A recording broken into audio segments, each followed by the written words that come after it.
Shalom, shalom mes bien-aimés dans le Seigneur. Je vous salue au nom de Jésus-Christ, partout au Bozo Landangaï. Que la grâce et la paix du Seigneur Jésus-Christ soient votre partage. Je suis la servante de Dieu, la sœur Promédie Kanda. Je vous souhaite le bienvenu na chaîne Nabiso affranchi par Christ. Oui, sans plus tarder, nous avons invité tous pesa nzombe merci parce qu'il est le maître des temps et des circonstances. Il a permettre ngai na yo to poussa na présence na ye na moment oyo yango tozo bondela pe tozo tika programme na biso journal lelo na maboko na nzambe moko atambwisa biso to bondeli.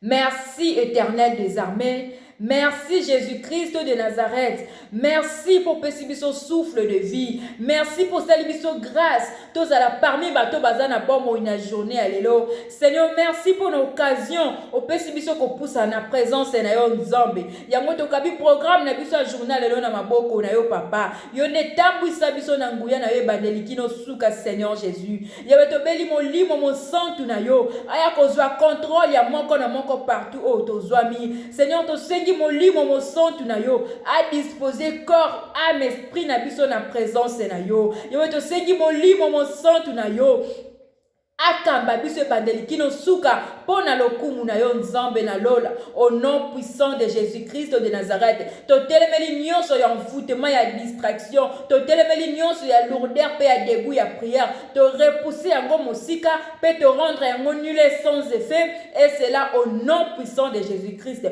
Laisse que ton esprit règne au-dessus de tout, laisse que ton nom règne au-dessus de tout, laisse que ta puissance, Seigneur, soit opérationnelle en ces moments au nom puissant de Jésus-Christ de Nazareth. Amen.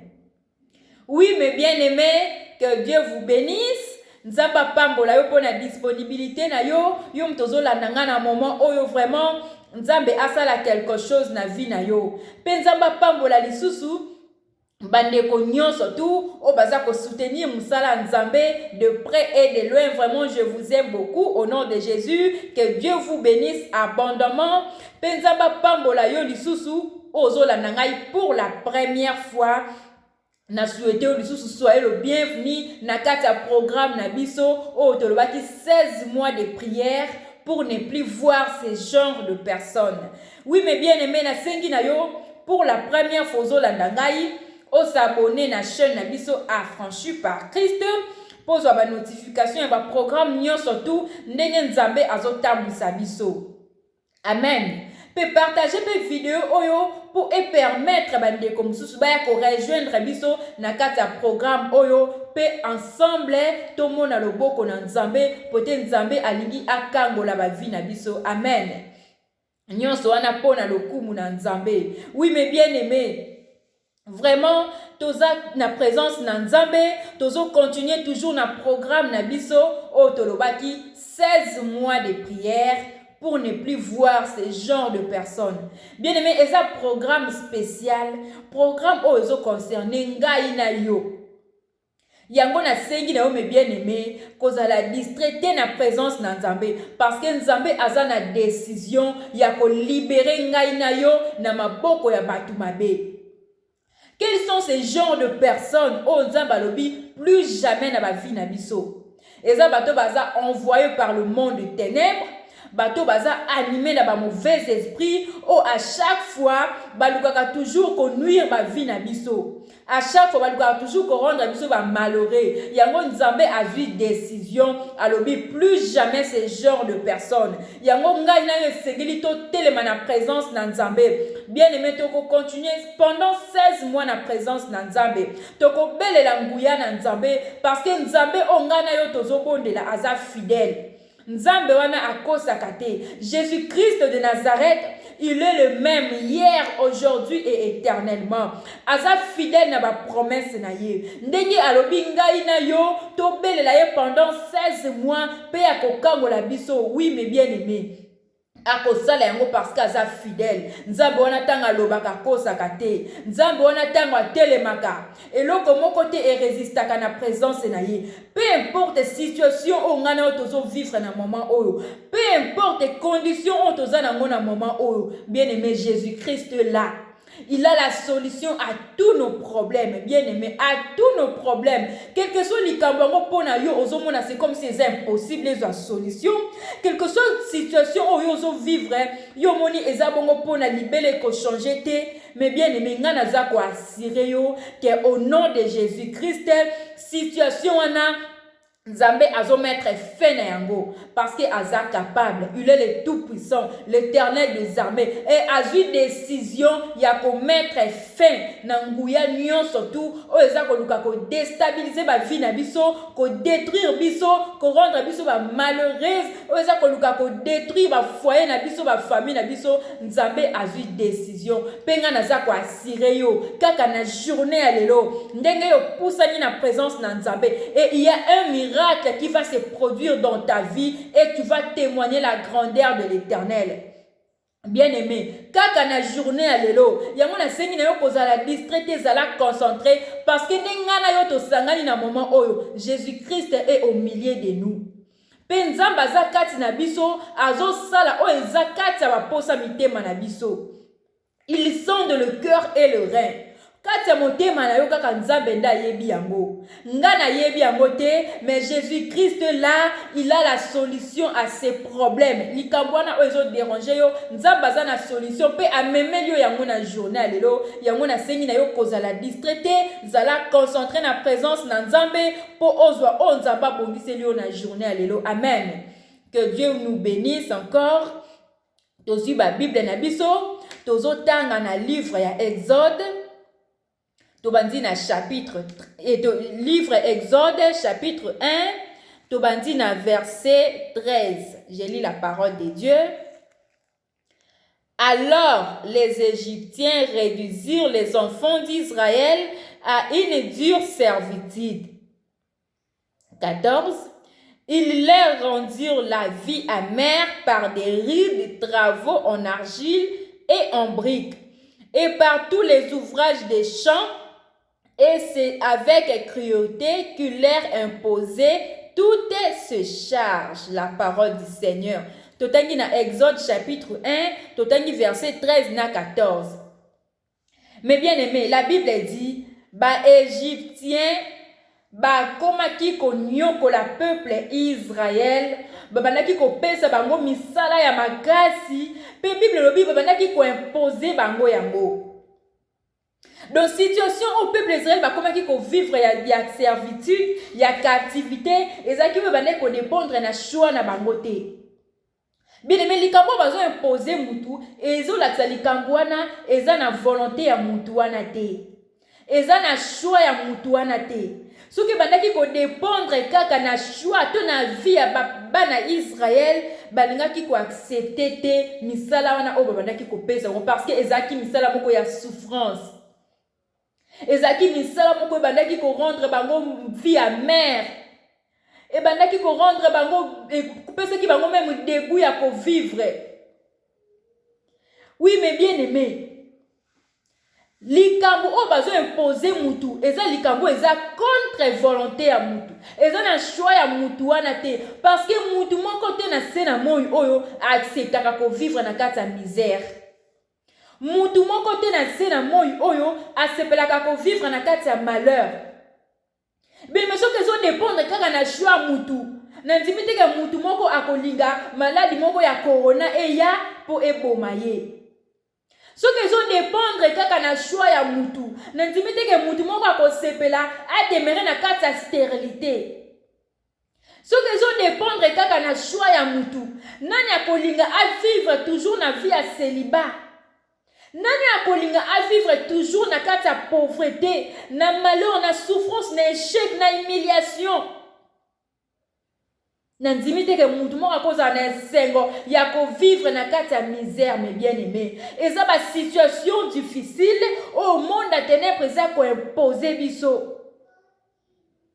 Eza ba situation difficile au le diable eza ko imposer ba famille na biso. Et mutu baza ko imposer likambu ezo la mutu wana aza la défense te. Mutu wana aza na force te, a éviter ko revendiquer ba droit na ye. Aza na capacité ya ko se défendre te. Yango bazo imposer ye. Et ce sont ces genres de personnes au diable a utilisé pour rendre biso vie amère, batouana, nzambe alobi plus jamais. Oh, ce qui n'attend, oh, mes bien-aimés, peuple Israël, parce qu'il a capacité à se défendre, mais ngai na yo, Jésus-Christ là. Jésus-Christ présent. Et alobi plus jamais, donc on continue à vivre dans cette situation où te baza ko imposer biso. Bien aimé, n'habite place nini oyo zali, n'habite ville nini oyo za, n'habite genre nini ya famille oyo zali, n'habite façon nini yo vivaka na vie na yo. Est-ce que vie wana eza vraiment na choix na yo? Est-ce que situation na oyo régner na libota na yo? Est-ce que bino ne batu bo sepela na yango? Tout va imposer binango par le diable. Est-ce que pandémie oyo et kadi monde entier? Est-ce que ça na choix na biso? Tout eza diable ndaye ko imposer biso maladie wana pour ekoti sa kufa na vie ya bana na nzambe. Oh bien mais batu bazo kufa chaque jour. Moutou moko tazo sepla na situation oh parce que rendre batu ba malheureux, batu ba perdre batu bazala ki trop cher na ba vie na bango. À cause ya malade ya corona.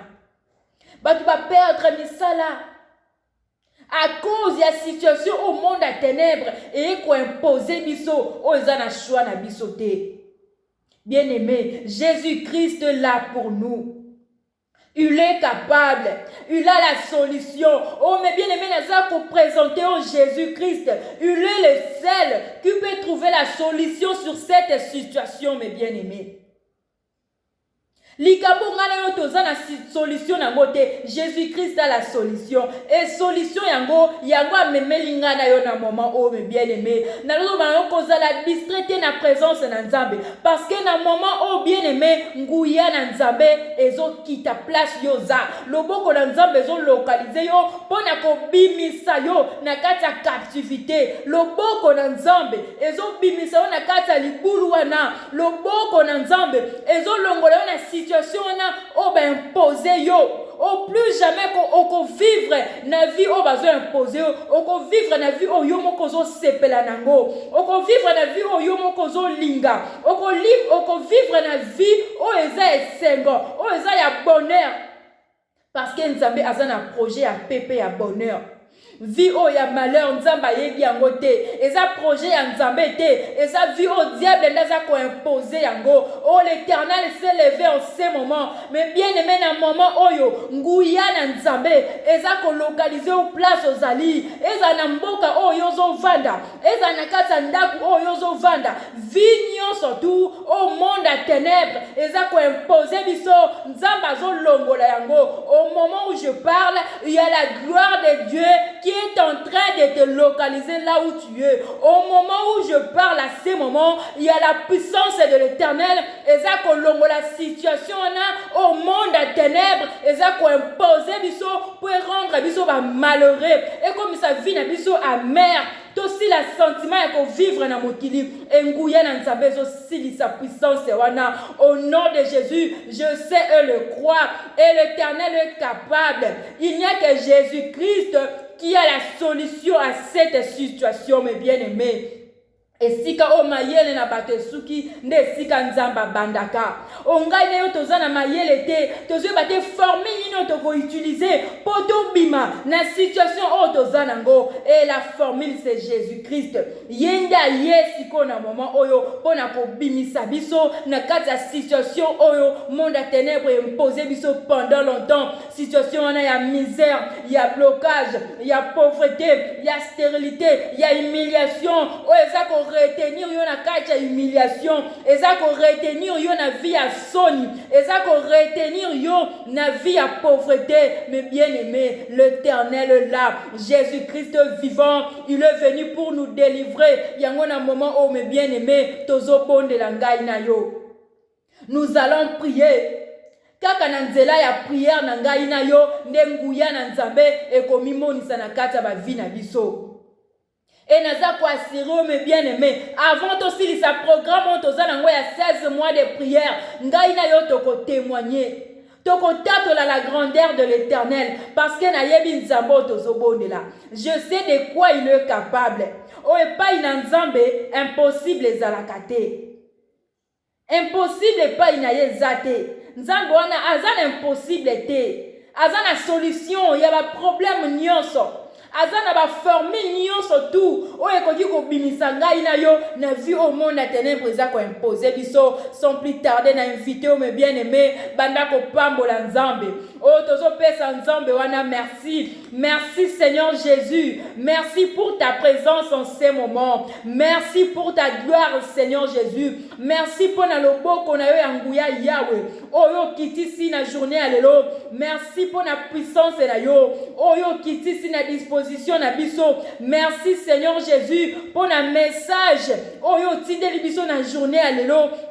Pour na koloba na biso que situation nyonso o baza ko imposer biso yozo bimisa biso na kati ya situation wana o to pamboli yo Seigneur. Merci pour na délivrance o yozo accorder biso na journée ya lelo. Pambola mana yo oza nzambe malamu au nom de Jésus. Oui mes bien-aimés, na moment o ngai na yo tozo senga na numa nzambe parce que la Bible dit tous ceux qui ont péché sont privés de la gloire de Dieu. Pour te ngai na yo to bima na situation wana ezo senga ngai na yo tozala sembo na présence na nzambe.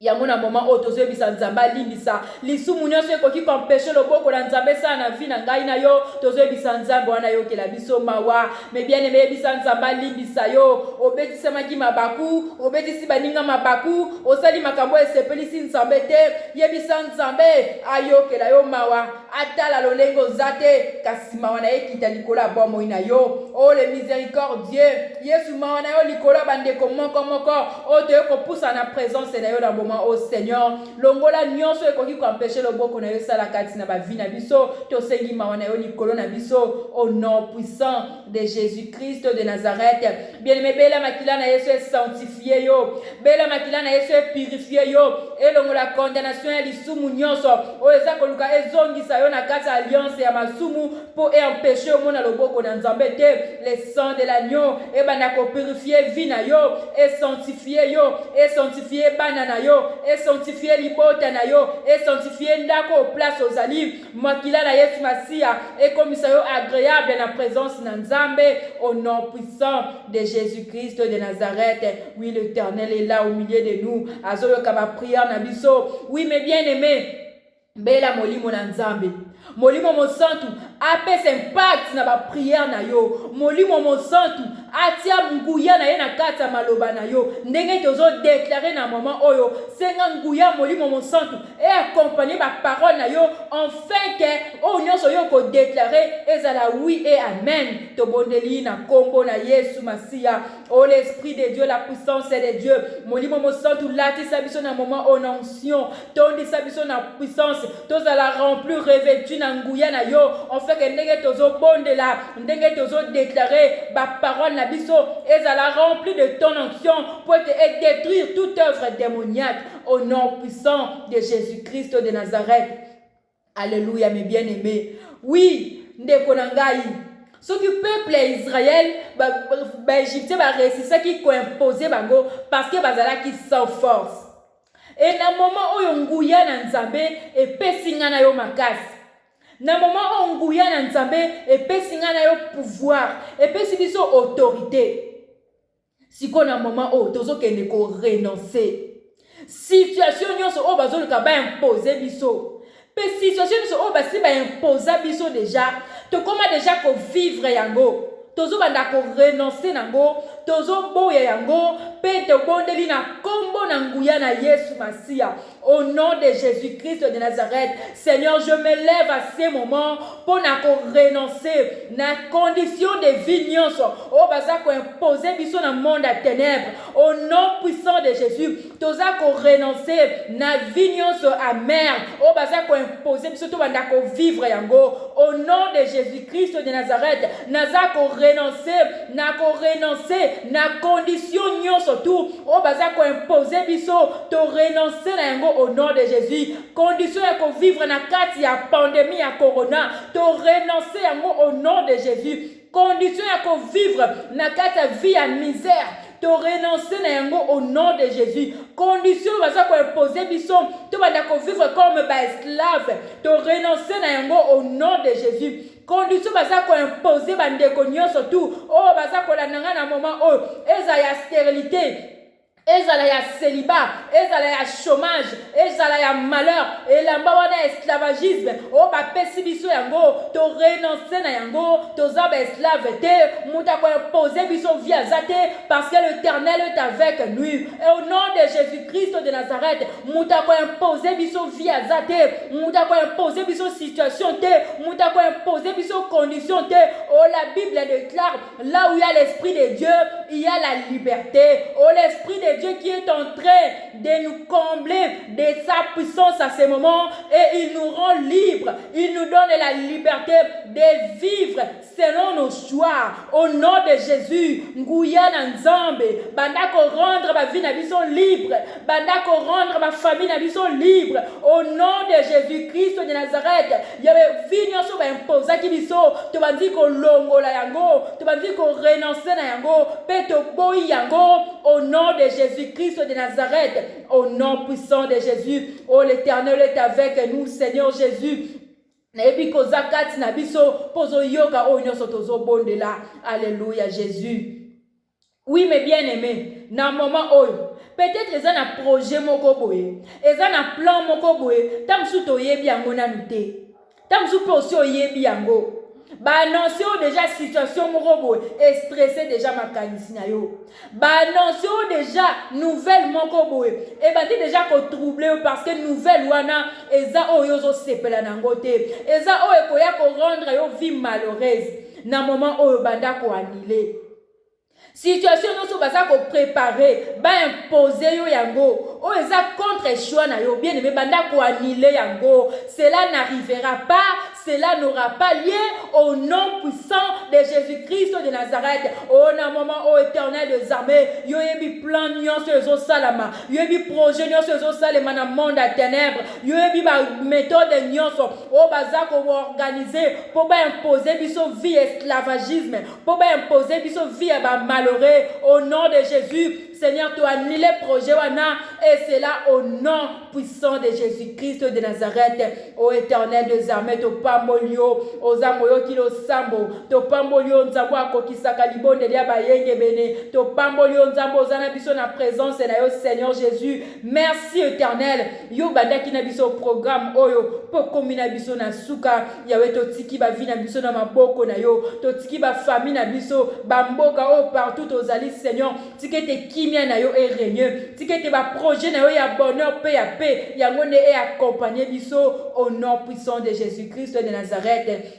Merci pour la bénédiction que tu nous as accordée en ces moments. Merci pour la grâce. Merci pour ta présence qui demeure dans nos foyers, dans nos familles, dans nos maisons, dans nos vies, qui marche avec nous partout où nous allons au nom de Jésus-Christ de Nazareth.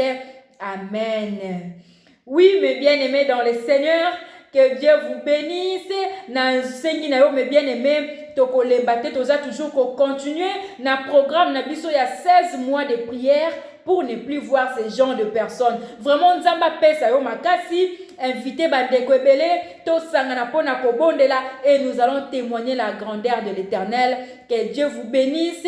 To kutani na programme oezoya à la prochaine. Vraiment nzambe apambola yo ainsi que mabota na biso nyonso tout au nom de Jésus. Amen.